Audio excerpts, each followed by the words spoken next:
Okay, so now I'm going to explain the next step. So you should have this design all the way around to have it be radially symmetric. Mine's not done yet because I've been using it for demo purposes, but yours should have the pencil drawing all the way around using your transfer technique that you learned. So when you've done that, you're going to take a Sharpie and you're going to trace over all your pencil lines all the way around. Now, make sure you don't press down super hard with this Sharpie, because if you press down hard, you'll make the Sharpie dull, and you don't want that. The reason why we're using a Sharpie is because we're going to be adding water to this, and if we use a marker that's not permanent, it would run. So like if we were to just use like, you know, washable marker or something, when we added the water, it would run. And sometimes that's a cool effect in art, but that's not what we're going for with the mandala. So we're going to use Sharpies. So when you finish drawing your entire thing with pencil, just request a Sharpie from me. Make sure you give it back to me when you're done.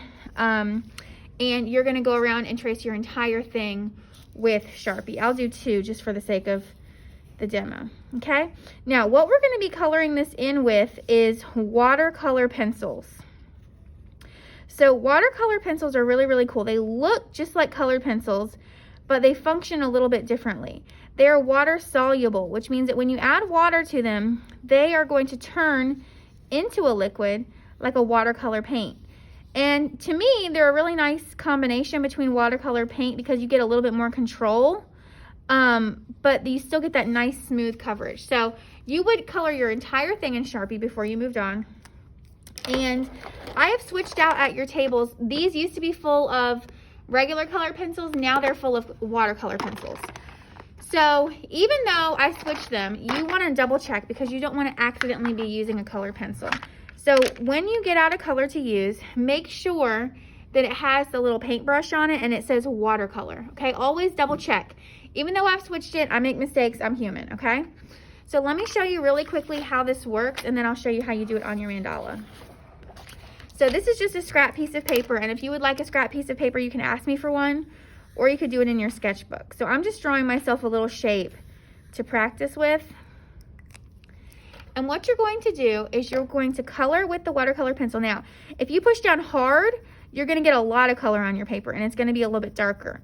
If you push down lighter, you're going to have less color on your paper, and it'll be a little bit lighter. So, you know, just use the pressure that you think is appropriate. Color it in. Now, you want to color pretty neatly, but if you have tiny little streaks, they are not going to show. So see how mine is like a little bit streaky? That's okay. They're not going to show. So you're going to need a little cup of water and a brush. And I recommend using a size brush that relates to your shape. So if you are coloring in like a really huge section, you would want to go grab a bigger brush. If you're coloring in a teeny tiny section, you want a tiny brush so you can get control. So these are kind of medium shapes, so I'm going to use this brush, which I would consider kind of a medium-sized brush. All right, so you're just going to dip it in the water. You don't need a ton of water, so I'll normally sort of wipe it on the end and get off any drips. And then you just go in and go over what you drew. And you'll see that it starts to turn into a liquid, and you can sort of move it around evenly and color it in nicely, okay? Another thing that you can do, you're sort of limited in your colors. I think in your thing you only have like 10 colors, but you can mix them. So if you wanted to mix like the red and the yellow to get a red yellow, you could do that. If you need to sharpen them, I would ask for you to please use the hand sharpeners, not the big industrial pencil sharpener, because the big one will just sort of eat them up really fast. So I'm using my little hand sharpener. And so what I would do is I would color the whole thing with the lighter color. And since yellow is lighter here, I'm going to start with yellow.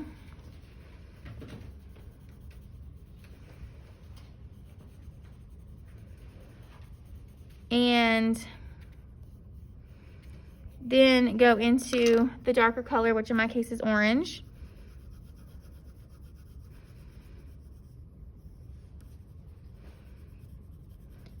And this way you can sort of custom mix your own colors.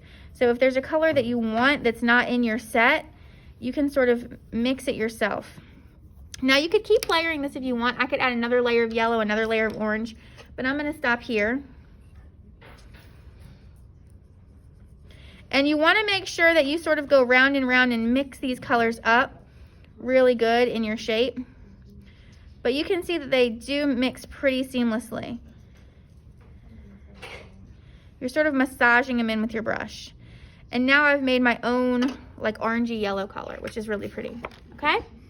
So when you do this on your actual mandala, the strategy that I would have you do is go around and do the same shape on all the pie squares. So for instance, I could do my ribbon, go all the way and do all my ribbons, and then maybe come back and do all of these dots, because you want to let a section dry before you do the section right next to it. So I would want this ribbon section to dry before I did this, okay?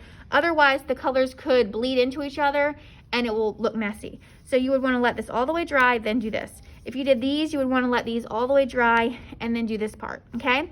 So you need to get your entire thing colored in with your color scheme.